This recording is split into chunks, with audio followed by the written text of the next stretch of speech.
achèvera toutes choses. Et ce temps de communion, sa présence sera encore différent. Différent de tous les autres temps dont nous jouissons en sa présence.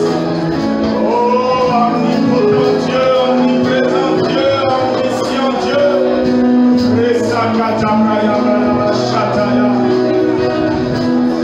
Si tu as quelques fardeaux sur le cœur ce matin, présente-lui ce fardeau.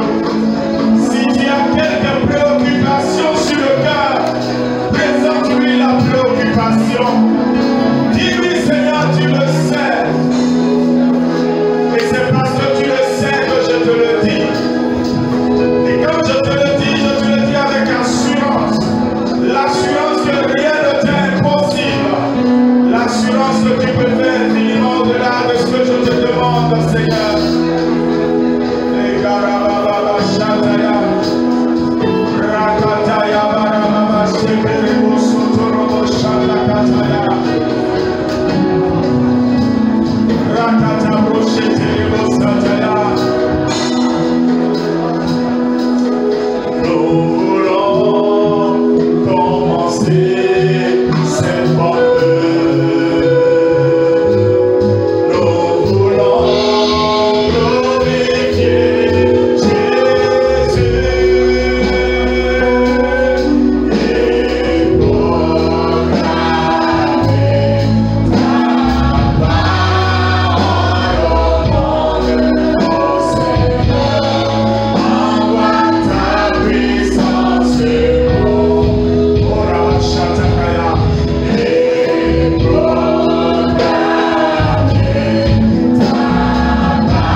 Il ne regarde pas ce que tu as porté,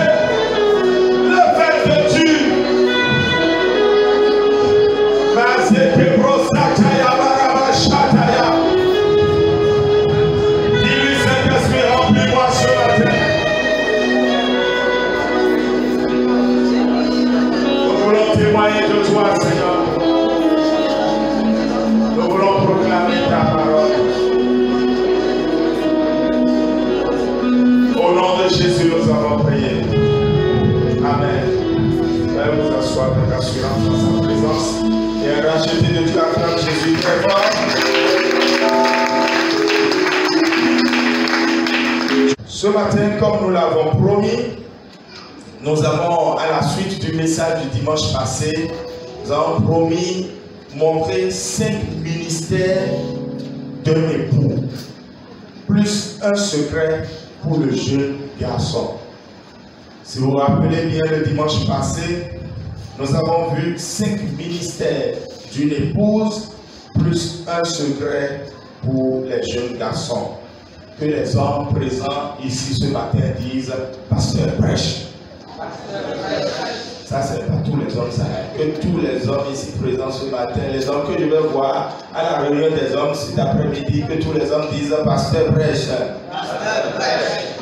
D'accord, rendez-vous ce soir alors à votre première réunion de l'année. 5 ministères d'un époux plus un secret pour le jeune garçon. Nous lisons 1 Timothée chapitre 3, les versets 4 et 5. Vous voyez que c'est facile à garder. 1, 3, 4, 5. 1 Timothée 3, versets 4 et 5. Il est écrit, il faut qu'il, c'est-à-dire le responsable dans l'église, mais plus précisément ici il s'agit des hommes. Dans ce temps-là, les femmes n'étaient pas responsables. Il faut qu'il dirige bien sa propre maison et qu'il tienne ses enfants dans la soumission et dans une parfaite honnêteté. Car si quelqu'un ne peut pas diriger sa propre maison, comment prendra-t-il soin de l'église de Dieu? Je relis ce texte qui est très important. Il faut qu'il dirige bien sa propre maison et qu'il tienne ses enfants dans la soumission et dans une parfaite honnêteté. Car si quelqu'un ne sait pas diriger sa propre maison, comment prendra-t-il soin de l'église de Dieu? Cette série de 2 prédications sur 2 dimanches que nous avons abordées, je l'ai dit le dimanche passé, c'est pour rester dans la saison du 14 février sans du tout accepter cette date-là comme étant la date qui célèbre l'amour. Parce que, nous l'avons dit, l'amour n'est pas d'avoir un sentiment mais une personne, l'amour n'est pas la sexualité uniquement. L'amour se célèbre tous les jours et l'amour a des domaines qu'on n'explore jamais le 14 février. Alors, au lieu de vomir toute cette saison commerciale et d'impudicité, il faut plutôt la saisir pour enseigner ce qui est important aux yeux de Dieu et de son royaume, sur l'amour justement. Et nous voulons rester dans l'amour conjugal, justement, sur ces 2 dimanches. Nous finissons aujourd'hui pour parler des époux et du jeune homme. Et la série sera entièrement disponible avec des choses que je n'ai pas pu dire les matins en prédication le 2 mai, lorsque je lancerai un livre dans lequel vous pourrez donc retrouver ces 2 messages de façon plus ample. Les 5 ministères d'un époux. Ce matin, je ne vais pas revenir sur ce qu'est un ministère. Je voudrais tout simplement que le ministère, quand on dit ça aux hommes dans l'église, ils voient tout de suite le travail qu'ils ont à faire à l'église. Ils voient leur implication pour l'œuvre de Dieu, comme ils l'appellent eux-mêmes. Les hommes, les papas, les hommes mariés dans l'église, quand ils entendent ministère, ils voient le pasteur. Ils voient aussi une certaine promotion. C'est pour ça que parfois des gens sont prêts à se battre pour occuper des positions dans certaines églises. Ils voient des titres qu'on peut se donner, qu'on donne aux gens. C'est ça qu'eux voient quand on dit ministère. Mais c'est oublier le réel ministère que Dieu a confié aux hommes. Le réel ministère que Dieu a confié aux hommes, c'est de construire les vies qui sont dans sa propre maison. C'est de construire les vies qui sont dans sa propre maison. C'est donc avec justesse que Paul a averti Timothée ici en lui disant qu'il doit faire très attention en choisissant les surveillants, parce que le surveillant doit être quelqu'un qui construit d'abord sa maison avant de dire qu'il vient construire la maison de Dieu. Il doit être capable de rendre le ministère privé de sa maison avant de venir rendre le ministère public de l'Église. Je le dis encore, l'homme marié, le père de famille, doit être capable de rendre d'abord le ministère privé dans sa maison avant de venir rendre le ministère public dans l'église. Et tout le monde se demande, nul doute, mais quels sont ces 5 ministères pour un mari? Je vais les citer. Cette fois-ci, je ne les mets pas sous la forme d'un verbe, je les mets sous la forme de substantif, donc de nom. Premièrement, protecteur. Deuxièmement, pourvoyeur. Troisièmement, pasteur. Quatrièmement, partenaire et prophète. Vous allez comprendre tout à l'heure. Donc, partenaire, prophète. Et cinquièmement, promoteur. J'ai voulu avoir du 1 partout, mais avec partenaire, je n'ai pas pu en avoir. Donc, si peut-être Dieu inspire quelqu'un d'autre, je pourrais toujours me rattraper. Protecteur, pourvoyeur, pasteur, partenaire, prophète et promoteur. Abordons protecteur en même temps. Un père de famille doit protéger. C'est ça sa mission. Un père de famille, ça ne veut pas dire que c'est lui qui va faire le babysitter auprès des enfants. Non, ou le babysitting auprès des enfants, non. Mais il assure et garantit la protection de la maison. C'est une tâche très sérieuse. C'est pour ça que Dieu l'appelle la tête de la maison. C'est comme si c'est lui le toit sur la maison. Par sa présence et par ce qu'il fait, il empêche le soleil de frapper la maison. Il empêche la pluie de frapper la maison.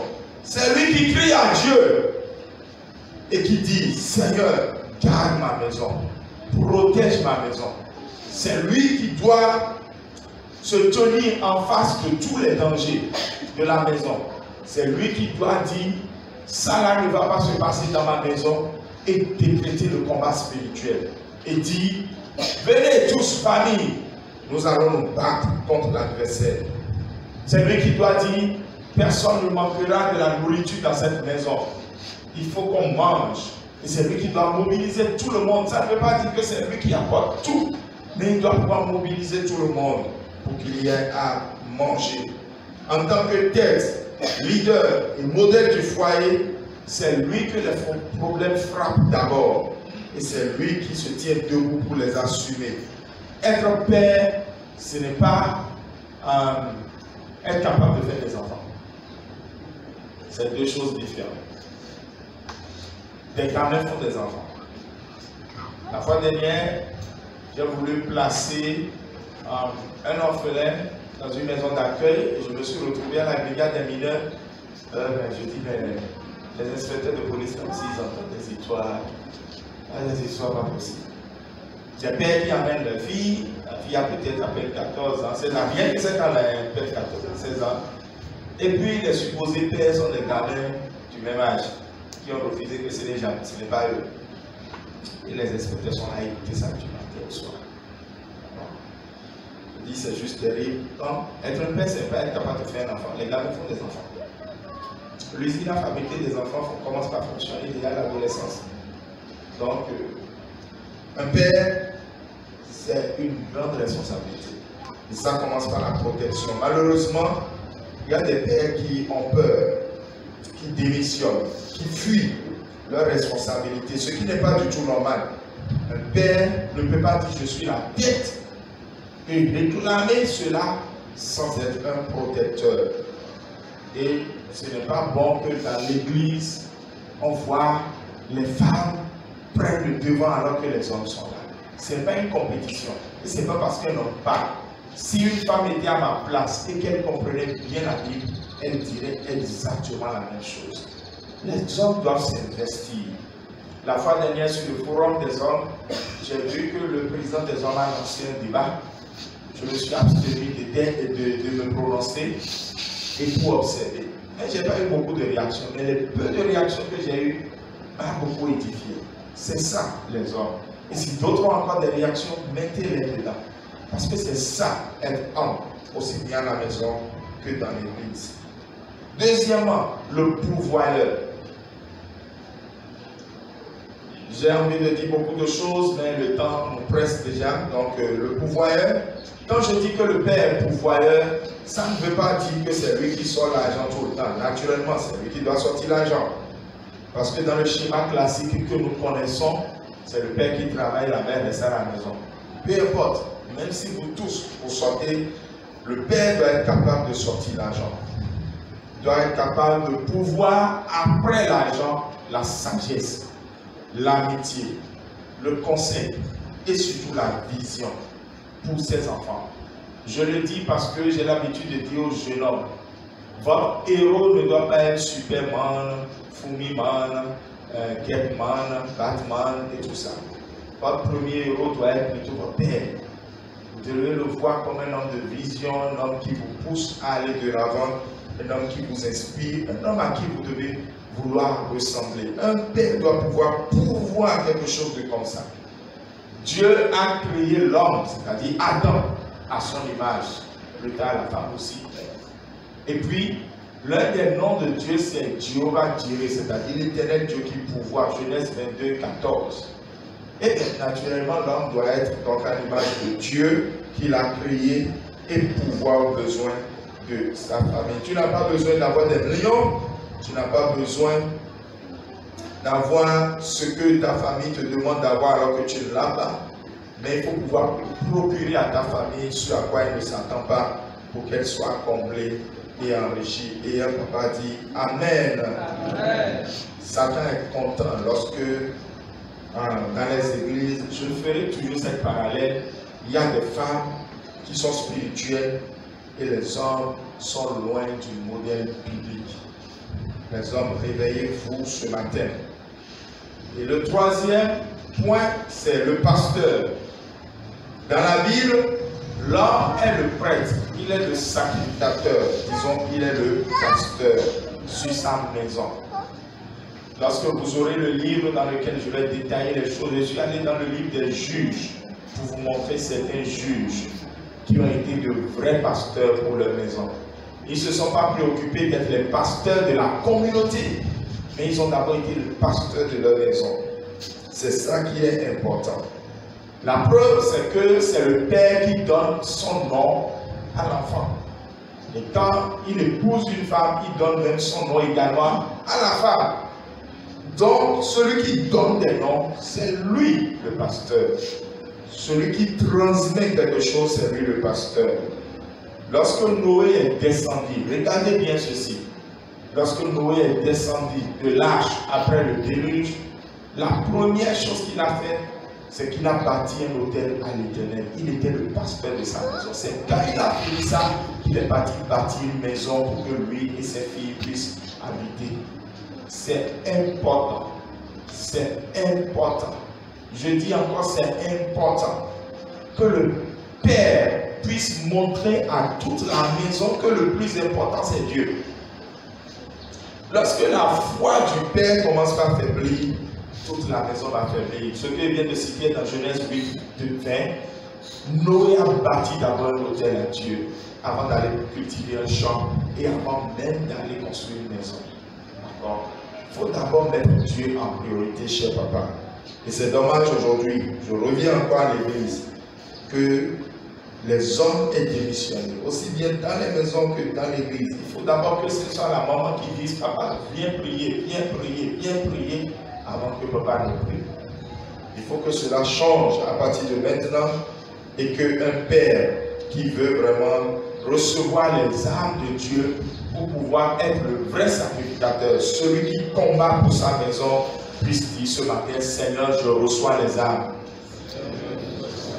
Ça, ce n'est pas la voix des papas que je viens d'entendre. Seigneur, je reçois les armes.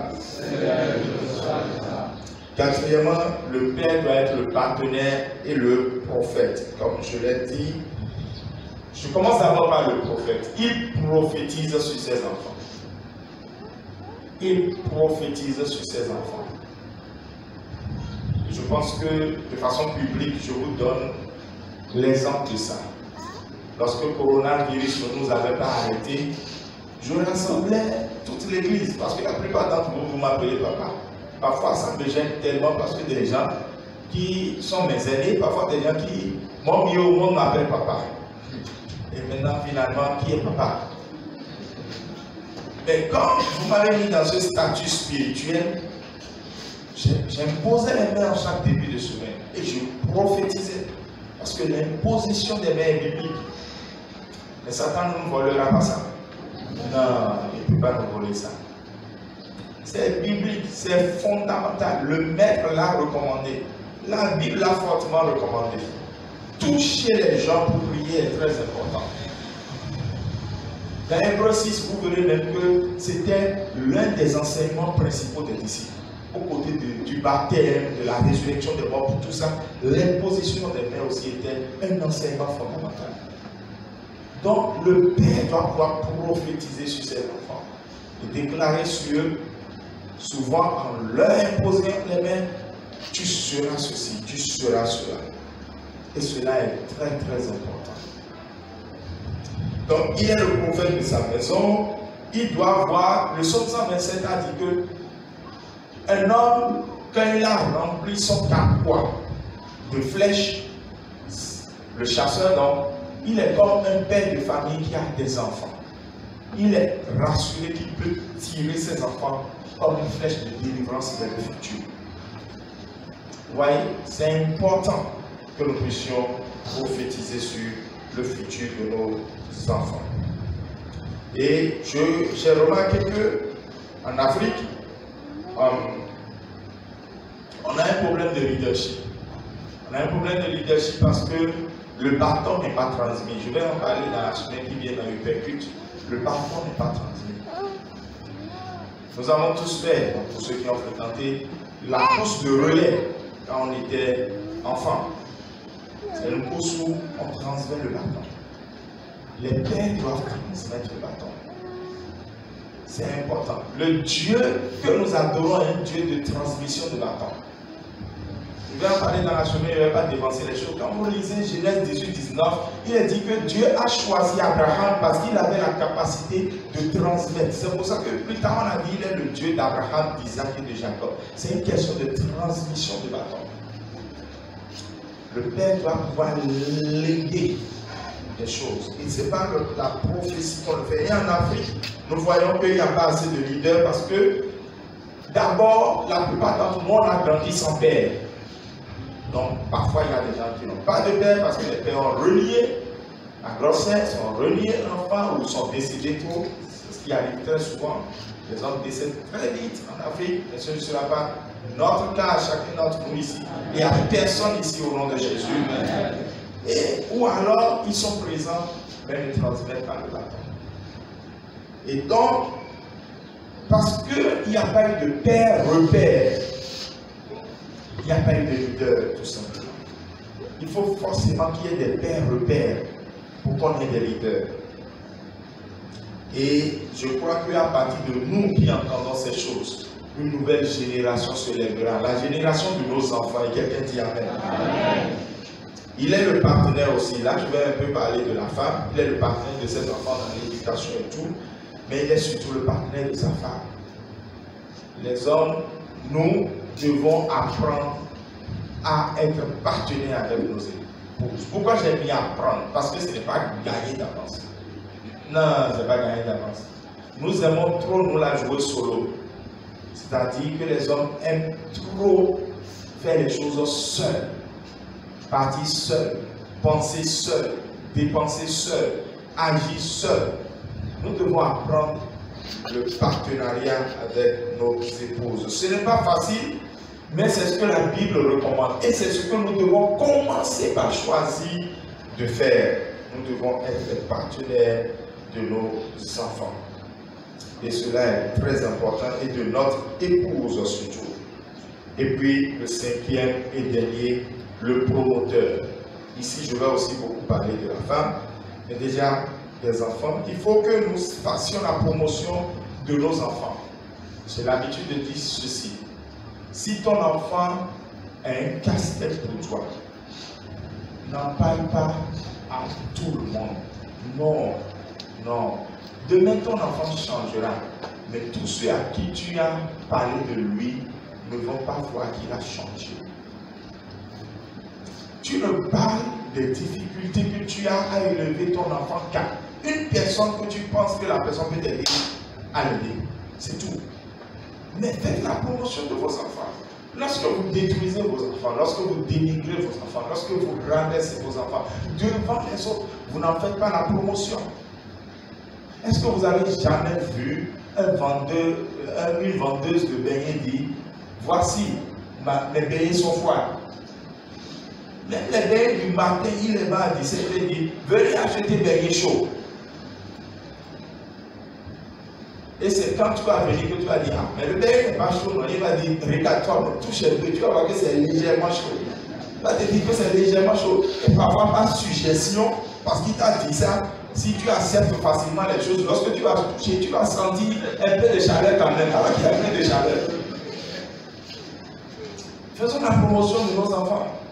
Parce que l'enfant que tu as détruit, demain, va changer. Les enfants changent. Ah, mon épouse et moi, on a vu des gens où, à un moment donné, on s'était dit, mais est-ce que cela peut changer? Et puis des années plus tard, ils ont vraiment changé, ils ont une autre vie aujourd'hui. Dieu les a touchés, les a visités. Et puis finalement, on s'est dit, mais lorsque nous, par exemple, en tant que parents, on les gérait en tant que pasteurs, si on les avait mal gérés, aujourd'hui, ils vont nous voir dire, voici parmi ceux qui nous ont mal gérés là. Et ça ne veut pas dire que vous ne dites pas la vérité à votre enfant en privé. Vous éduquez votre enfant en privé, vous corrigez votre enfant en privé, vous faites tout ce que vous avez à faire en privé. Mais en public, faites la promotion de votre enfant. Et ne parlez de votre enfant à quelqu'un que quand vous pensez que cette personne peut vous aider à changer quelque chose. Faites la promotion de votre épouse auprès de vos parents.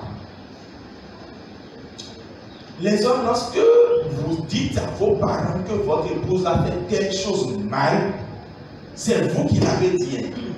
La femme peut venir demain donner toutes les explications possibles. Vos parents ne la croiront jamais. Leur fils même a déjà dit.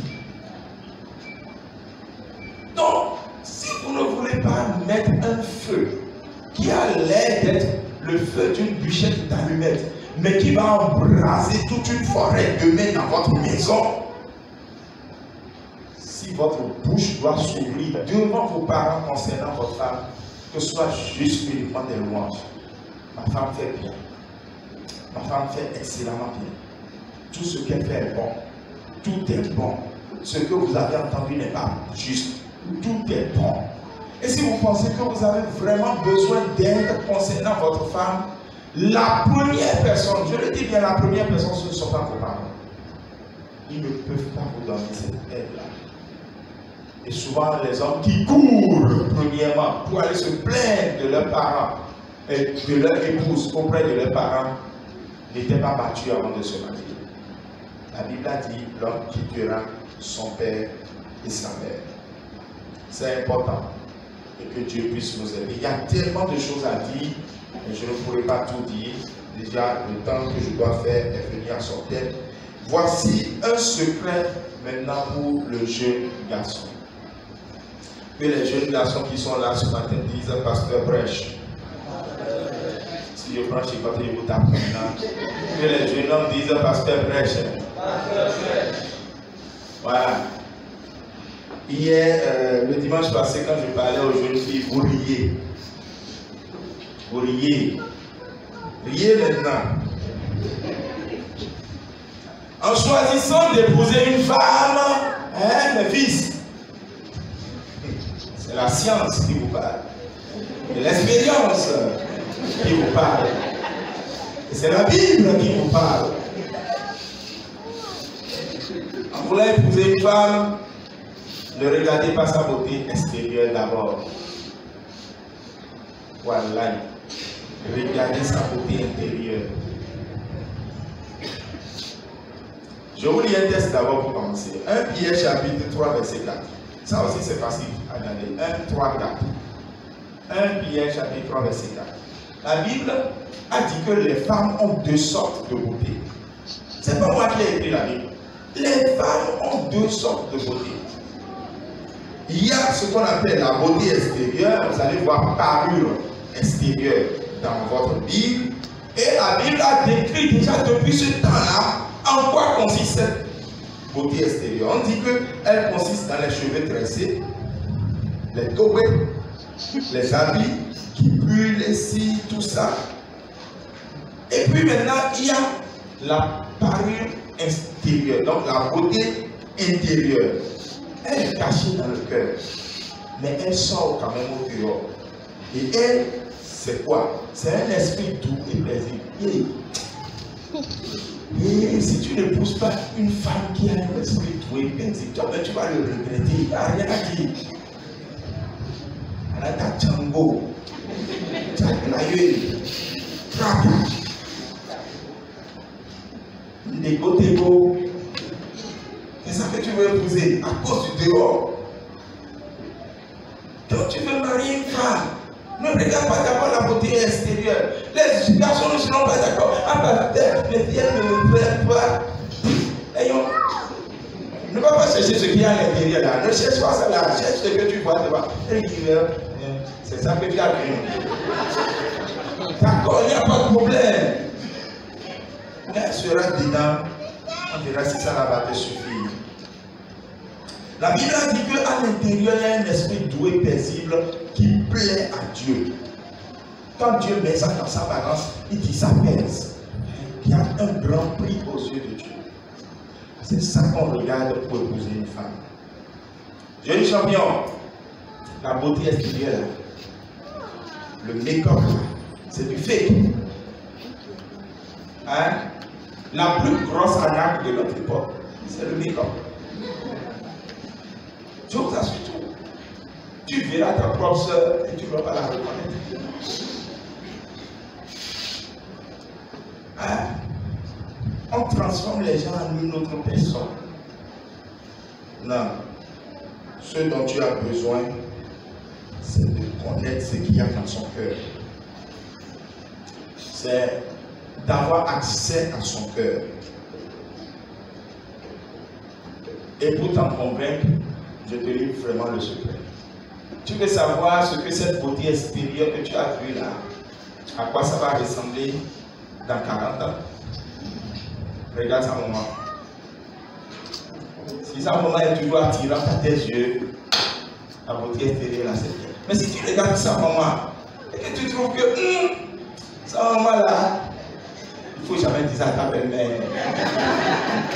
Ça veut dire que la beauté extérieure que tu as regardée aujourd'hui, demain ne te plaira pas. Demain, ça ne peut pas te plaire. J'ai été pasteur d'une famille où, quand elles sont jeunes filles, elles sont comme ça. Au point où, l'une des jeunes filles, là, quand j'ai en discutant avec la maman aujourd'hui est très ronde. Et en discutant avec elle, quand je dis ça, elle a deux jeunes filles. Elle dit, donc ça veut dire que toutes celles que je vois comme ça, là, demain seront faire. Ah, moi-même j'étais comme ça, non? Donc j'ai l'habitude de taquiner les filles en disant, ne trompez pas vos maris. Ce que tu as vu aujourd'hui, elle peut ne pas du tout être là. Même chose demain ou après-demain. Elle peut radicalement changer. Physiquement. Le plus important n'est pas la beauté extérieure, champion. C'est la beauté intérieure. Elle a du prix aux yeux de Dieu et elle doit avoir du prix à tes yeux. J'ai fini ma prédication de ce matin. J'ai tellement de services à rendre que je dis, bien aimé, j'ai mis 2 dimanches où le Seigneur m'a permis de te dire des choses importantes. Je te l'assure, c'est le Seigneur qui l'a programmé. Ce n'était pas si tant parce que ça veut sortir dans un livre. Mais si ça veut sortir dans un livre, je n'ai pas besoin de le prêcher ici. Le livre sort, je vous présente le livre et vous allez l'acheter, il n'y a pas de souci. Mais si j'en parle, c'est parce que le Seigneur l'a voulu. Alors ce matin, tu vas prier. Tu vas dire au Seigneur, pourquoi as-tu voulu que j'entende ceci? Qu'est-ce qui me manque? Parce que la plupart du temps, en écoutant ces genres de sermons, on ne se regarde jamais dans le miroir de la parole. On commence à regarder quelqu'un d'autre, on commence à regarder quelqu'un d'autre. Alors que si tout ce qui a été dit dimanche passé, ce dimanche, tu te regardais dans le miroir de la parole, tu allais voir, ah, Seigneur, tu m'as parlé. Ah, Seigneur, tu m'as sauvé. Ah, Seigneur, j'étais sur le point d'aller dans la bonne direction. Seigneur, aide-moi maintenant. Alors commence par parler à Dieu pour que ces paroles ne soient pas bêtes dans ton cœur. Prie au nom de Jésus. Prie réellement, ça importe si celui qui est à côté de toi est en train de prier ou pas. Toi, tu es là pour toi-même. Tu es là pour lui. Parle à ton Dieu pour que ces deux exhortations servent de miroir pour toi, pour que tu puisses avoir accès à ce que Dieu veut te donner, à la transformation qu'il veut produire dans ton cœur, au renouvellement qu'il veut produire en toi. Ce mois n'aura pas été vain dans ta vie. Ces 2 semaines n'auraient pas été vaines dans ta vie. La parole de Dieu qui est tombée comme une pluie aura arrosé ta vie avant de retourner vers le Seigneur. Laisse le Seigneur te changer ce matin. Laisse le Seigneur te toucher ce matin. Laisse le Seigneur opérer sa grâce dans ta vie ce matin. Laisse le Seigneur agir puissamment dans ta vie ce matin. Saint-Esprit, parle au cœur ce matin encore. Car ta parole est une source de vie. Que maintenant des vies, la vie entre dans les maisons au nom de Jésus. Et qu'il y ait restauration. À partir d'aujourd'hui même, qu'il y ait franche discussion entre le mari et sa femme, qu'il y ait franche discussion entre les parents et les enfants, qu'il y ait franche discussion dans les maisons, que la vie entre dans les foyers maintenant, Seigneur. Et tu en es capable, c'est pour ça que nous prions à toi, Seigneur. Au nom de Jésus, nous avons prié. Amen. Amen. Veuillez vous asseoir.